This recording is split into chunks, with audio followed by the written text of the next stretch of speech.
Bismillah ar-Rahman ar-Rahim. What I'd like to share with you today is a little bit different, I guess, from the last presentation, in that what I've been trying to do for my own satisfaction is to try to understand what is this mixture of religion and finance. It always seemed like a strange cocktail to me, and I'm trying to figure out what exactly is going on. And I think I'm probably going to die before I figure it out, but at least I'll keep trying. And Dr. Yahya has been kind enough to keep inviting me every year. So every year, I guess I get to share with you my latest iteration, understanding what's going on. And my view right now is that basically the phenomenon of Islamic finance, as it exists today globally, is a symptom of a fundamental disease of Muslim societies. So what I want to do is go to the core of trying to understand what is really a prohibition about, and in particular the prohibition of riba, and why do we have Islamic finance now? So please, the next slide. So we start with, at the beginning, why would we have a prohibition? It's okay, thank you. Why would Allah subhanahu wa ta'ala forbid something? Or if we don't want to go to religious mandated prohibitions, after all, in Hindu law and the Code of Hammurabi and so on, which were not Abrahamic, the same prohibition of riba was there. Why would you need a prohibition? Well, you would need a prohibition if you can't convince people that something is bad for them. And as all religions are paternalistic in nature, we say, well, Allah subhanahu wa ta'ala created us, He knows all our faults, and He knows that if we're not forbidden from doing something, we're probably going to do it. Now, in many cases, you can just explain to somebody that don't, drown yourself, don't shoot yourself in the head. Well, that's easy to explain. But when the prohibition is so strict, as in the case of riba, I think it's precisely because people will think that this is something they would like to do, but for some reason it's bad for them. This morning I've already pointed to some of these issues, but I'll try to elaborate on them now. So it must be true that individuals, if left to their own devices, will use riba, but at the same time this is something that will hurt them in the long term.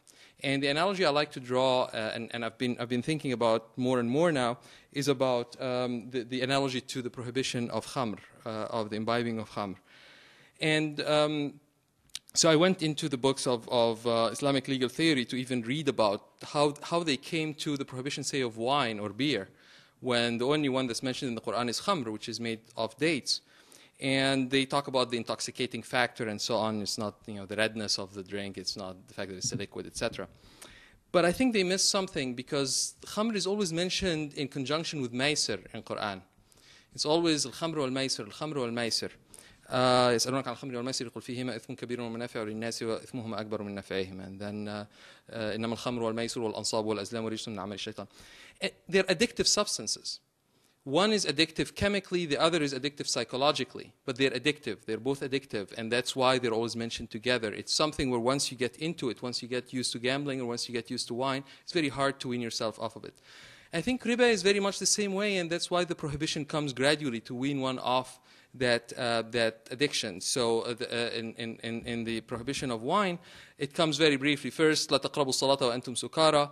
And then, of course, it's completely wiped out. So you can drink, but just don't pray when you're drunk. And then eventually, you say, don't even come near it. The same is true with riba. At first, the first verses in Surah Al-Rum just says, well, it doesn't really multiply. Riba may look like it's multiplying in your money, but it doesn't really multiply with Allah. And then the comparison, whereas in the case of khamr, it's always khamr and maisir to show the analogy. In the case of riba, it's always contrasted with charity. وما أتيتم من ربا ليربو في أموال الناس فلا يربو عند الله وما أتيتم من زكاة تريدون وجه الله فأولئك هم المضعفون. The riba that you try to multiply your money with, that will never multiply in the eyes of Allah. But when you give charity, that is what's really multiplied. So that's not a prohibition. It just says this is not your best use of money. And then later on, in Surah Ali Imran, just don't eat it doubled and multiplied, which is basically Hindu law, that you can increase, but once it reaches the principle, you don't add any more interest. And then finally, ذَرُوا مَا بَقِيَ مِنَ الرِّبَى. So just give it all up. the same kind of idea as society is addicted to unlimited credit. But we can see the parallels here, and then the prohibition is there because unlike in the case of wine, where you can live without it, so there's no reason to get onto that slippery slope. فيهما إثم كبير ومنافع للناس. Allah subhanahu wa ta'ala even tells us that there is benefit in this. But the sin is bigger than the benefit. So eventually avoid it completely because it's a slippery slope. Yes, a little bit may be good for you, but you get to be alcoholic and you lose it. In the case of credit, however, an economy cannot survive without credit. It is the abuse of the credit and the over-addictiveness that becomes harmful. So you have to still have it. Without the allocation of credit, there is no finance. People who are hardworking but don't have money cannot get the money of the rich, and I disagree about those people who are parasites and so on, because after all, a silent partner is doing the same thing. He has a lot of money, he just invests it, and somebody else works with it. Why credit specifically, and why this particular prohibition? So what I'm trying to do, I guess, is to understand, to my own satisfaction, hopefully, and hopefully I can help others also think about these issues, why these particular limitations were put in place, and then why what was written down in jurisprudence over the centuries, trying to understand what the forbidden riba is and how to avoid it, was really just the product of their own economics. And maybe if we try to apply our economic understanding now, we'll come up with a different story. So if I can have the next slide. What Islamic finance has become today is what I call Sharia arbitrage. Arbitrage is what you do is if you find something that sells for $5 in one place, $6 in another place, you buy it where it's cheap and sell it where it's expensive. That's called an arbitrage. In the case of Islamic finance, by the admission of the governor of the Bahrain Monetary Authority, who has been sponsoring a lot of the offshore Islamic finance all around the world now, says, look, we've grown because we can appeal to this captive market. And this is the fundamental thing about Sharia arbitrage, that some people feel, well, the only way we can participate in financial markets is if somebody uses this medieval jurisprudence to manufacture a new set of instruments. And so the captive market is necessary. Basically, to them, even an infinite price would not be too high. So, I just can't live there, period. And, the only and of course, if it's selling at 6% somewhere else, then I can always sell it to them at 7% or 8% and make a profit, and that would be the Sharia arbitrage. Now, if I can have the next slide. So the market is there, and everybody now is admitting finally that it's there. Now, there is a strong temptation to cater to this Sharia arbitrage. You scour the ancient books, and you find that in the ancient books they say a certain contract is forbidden, haram. For instance, an interest-bearing loan. And this is unanimous, and everybody's unanimous on this to this day. But then you find some other contracts that, with a little bit of twiddling, can do the same thing. For instance, like a murabaha, cost plus sale, or a lease. I can charge somebody a markup on the price, I can charge somebody rent, and essentially get the interest, even though it's no longer an interest-bearing loan. So what I have to do is take those old contracts and then play around with them a little bit, still maintain some noticeable difference, because otherwise I can't have the brand name. I can't sell it as Islamic and get the Sharia arbitrage. So if I can have the next slide. Thank you. So how do the mechanics work? Well, the mechanics, and you don't see this as much in the US, but think about it this way. Money for money, everybody agrees that is forbidden riba, right? Cash now for cash later with interest. That is it's an interest-bearing loan. That was forbidden at the time of the Prophet ﷺ. It will be forbidden till Yawm al-Qiyamah, as Sheikh was saying. Then, but what do you do? Well, you introduce property in between. So this is called bay' al-'ina. So I sell you a pencil and say, well, you have to pay me back $1.10 in a year, and then I turn around and buy it right back from you and pay you $1 now. The net result is that you got the $1 and you have to pay me $1.10 later on. And this is called bay' al-'ina, meaning the same item is sold and then resold. And this is forbidden by the text of the hadith, وَتَبَعَتُمْ بِالْعِينَ, as along other things that signal basically the decay of Islam. But even then, Imam al-Shafi'i, understood it as still questionable. He said, well, what is really the forbidden bay' al-'ayna is if the two sales are included in the original contract. If I say, I will buy this pencil from you and then I will turn around and sell it back, and it's all in one contract, and it's really the same prohibition as bay'atayn fi bay'a, which is another hadith. So he basically lumped it, but that's only in Imam al-Shafi'i. He said, well, we can't, if they're conducted as two separate sales, we can't really judge that this is forbidden because each sale by itself is perfectly permissible. But the vast majority of the jurists, including in the Shafi'i school, don't agree with that view. His point was you can't judge on intentions. Their point is, well, it's an obvious hila, and there is a text that at least can be understood to apply to that hila. So what do they do now in the Gulf? And anywhere you go in the Gulf, Saudi Arabia, the Emirates, Bahrain, Qatar, you will find that they offer you something called tawarruq. They offer it in different names. They call it tamwil al-shamil in Bahrain, and they call it at-taysir in Saudi Arabia, and so on. And tawarruq says, okay, so there's a hadith of the Prophet ﷺ that I can't take the pencil, sell it, and buy it back. What if I get a third person? So I sell it to you, and you sell it to him. Now, all of a sudden, within the Hanbali school, we find a very large number of jurists who say, oh, that's permissible. Even though some jurists obviously disagreed. Well, you can always go one more level for those who are still not satisfied. Well, let's get a fourth person. Let's, I sell it to you, you sell it to him, he sells it to a fourth person, and then I buy it from that fourth person. Basically, it's a theorem. You can always create enough camouflage to make anything into riba. And that's why I get back to the exploitation thing. If somebody is needy and you say, no, I can't lend you $100 and get 110 later on, I'll just sell you something above its price. It's so trivial to do. And that is how riba was and to not call that riba is basically playing around with the words of Allah subhanahu wa ta'ala. If the intent is to exploit somebody, it's certainly riba, but riba is not only about exploitation, it's about other stuff as well. So if we can have the next slide. Okay, so here is the actual technique that they've used in the financing, and I'm showing an example particularly of murabaha because I know La Riba doesn't use murabaha, so you can feel comfortable at least that I didn't come and eat the dinner and then condemn your model. We used to use murabaha when we started. Yeah. Because, Yeah. we were but then we slowly graduated to a purer way. So you're not... Yeah.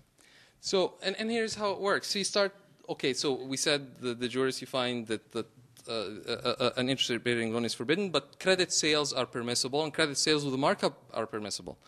So you take murabaha and say, well, if I already owned the house and then I sold it to you at a markup, and even if you have to pay me later on, that's perfectly permissible. Well, it's a small step then to say, well, I don't actually own any homes. I'm not in the business of owning homes. You want to buy the home, so what I'll do is I'll buy it and then I'll sell it to you at a markup and you pay me over time. And then they found that was a little bit onerous. So they said, well, what I'm going to do also is I'm going to hire you as my buying agent. So you buy the house that you want to buy on my behalf.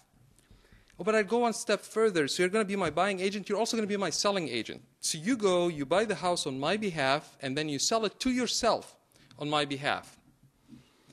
And this is halal. But the interest-bearing loan was haram.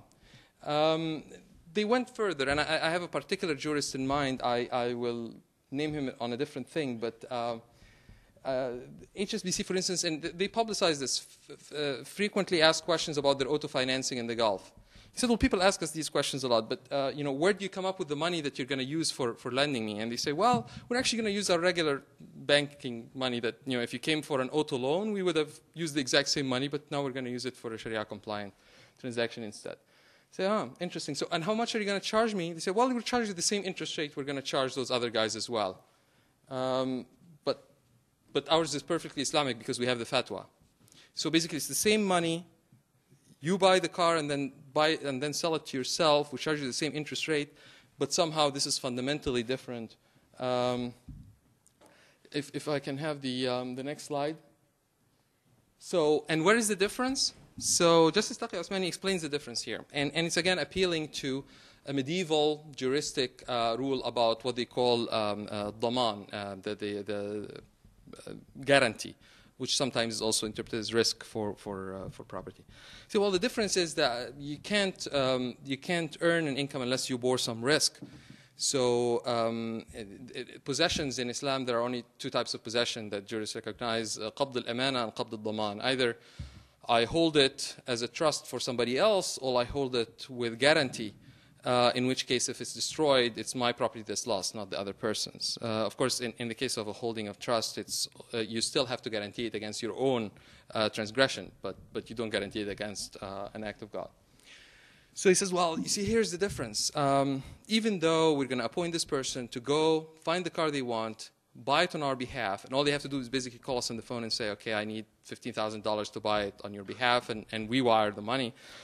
And then he buys it on our behalf, and then he calls us again and says, now, as your selling agent, I'm going to sell it to myself. They say, well, between those two periods of time, you actually, as the bank, own the car, because the agent bought it on behalf of you, and therefore, if it was destroyed at that time before he sold it back to himself, you owned it, and that's why you are entitled to get the interest. Whereas in the case, well, they wouldn't call it interest, but in the other case, you wouldn't be. So in this split second between the time you bought it on behalf of the bank and the time you sold it to yourself. Now, this is, I mean, it's sadly laughable. When I show this to my students, they are rolling on the floor quite literally. And the Muslims, of course, are crying out of, I mean, if this is what we've reduced our religion to, we have a much more serious problem than anything we would have thought. So, next slide, please. So, what is riba really? And I don't know that we can come up with an answer. But I have my definition that I think is appropriate, and I think I've presented that in one of the earlier symposiums, and the paper is up. It gets a little involved, and that's why I tried not to go over it again. But basically, the most important thing on this slide is say, well, let's just not call it interest anymore, because there is riba without interest, and there is interest without riba. All these murabahas, all these ijaras, and so on, it's all interest-based. It's just how you determine the interest rate and the nature of the contract that changes, but they are interest-based. And any first-year MBA student will call this interest. Now, you call it implied interest, you call it what you want, rate of return, anything else, it's still interest. But we've seen, and I've said this in previous symposia, and I see the same faces year after year, so you've heard this before, that's not inappropriate. You can't call it usury, and you can't call it renting of money either, because it applies to all other commodities. And we have to remember when people say, well, money is not a commodity, money, of course, was always a commodity. During the time of the Prophet ﷺ, the al-Asnaf al-Sitta, the 6 commodities that are mentioned in the hadith on riba, they're all commodities. And it's not about exploitation either. Exploitation, obviously, is one of the reasons, but we can't reduce it just to exploitation. This was actually debunked 1,000 years ago by, well, a little bit later than that, but Taqi al-Subki, in his continuation of Al-Majmu' of Imam al-Nawawi in Shafi'i jurisprudence, said this is obviously not the point, because I can always effect the exploitation by just selling cows for cows. And the rules of riba don't apply there. They only apply to fungible commodities. So that's not the point. We have to look a little bit deeper. So the bottom line is any simplistic definition of riba is not going to work. If you use a simplistic definition of riba, then it's very easy to circumvent it. It's trivial to circumvent it. That is the disease we have. We want to simplify the religion, and then we want to find ways around it. And that's how we end up with Sharia arbitrage. Please, next slide.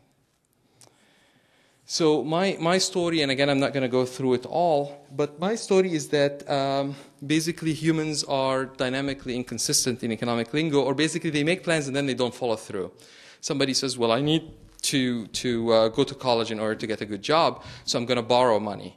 And I go to Sally Mae and I get a loan. And then now that as soon as I graduate, I'm going to save half my income and I'm going to pay off my student loans. But as soon as I get my job, well, I have to get a nice apartment, and I have to get a nice stereo, and I have to get a nice car. So I'm just going to borrow a little bit more. But once I have my first promotion, I'm going to start saving 50% of my income and pay off all my student loans and my consumption loans. But then, of course, once you have your promotion, well, I need a nicer car. I need to live in a nicer area to keep up with the Joneses. And so I'm going to borrow even more. And that's how you get into the debt cycle.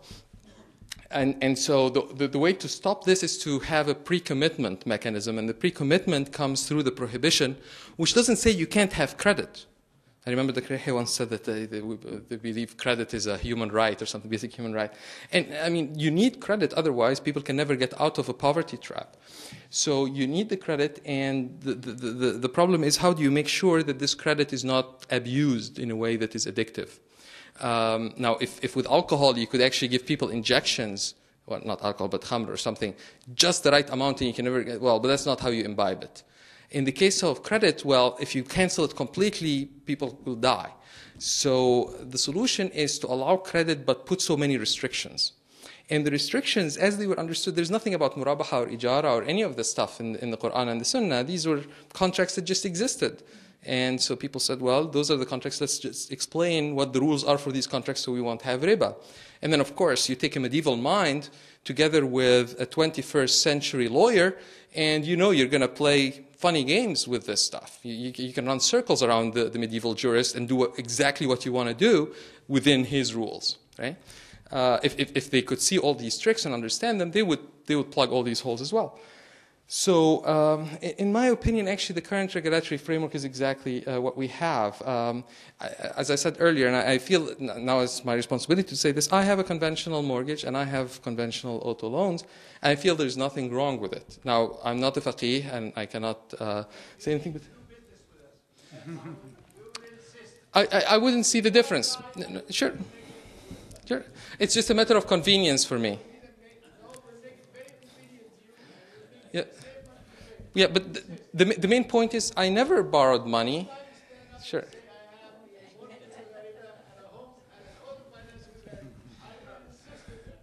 So, my point is, well, I mean, if you tell me that I never borrowed money, my banker, I'm not going to name who they are, my banker never wrote me a check and then I turned around and used that money to buy a home. They wrote the check to the builder who built my home. And then I make the payments exactly the same way. It's just a legal nicety. They never paid me money to buy my car. They paid directly the auto manufacturer, and I got the car. So I think actually that a lot of what the medieval jurisprudence was trying to do has been done in the society. It's impossible for me to go there and say, oh, lend me $1 million, $10,000. They're not going to just loan me $10,000. They want to know what I want to do with it. And if I want to buy a property, they're going to buy it on my behalf, and I'll pay them in installments. So the difference can't be on these mechanics, right? The difference has to be somewhere else. So my understanding, and I'm not a jurist, so this is not an acceptable, and the paper is there again. I think that riba is about trading in credit. Trading in credit. So you have to create credit. We have to have finance. We have to have a system of assigning credit and transfers of credit. But what is forbidden here is to make a living off of selling credit.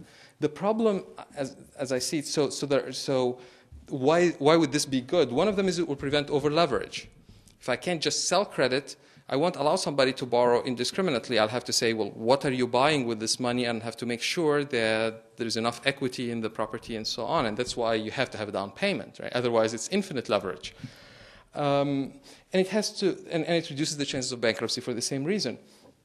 It disallows profiteering, just recognizing that people need credit, and I can give it to them in lots of ways that will be halal. I remember Avram Yudovich, who was a history professor at Princeton, when he first heard about this Islamic finance and I was taking this position, he said, just out of one book of Sarakhsi, Mabsut, I have enough tricks in order to do anything I want.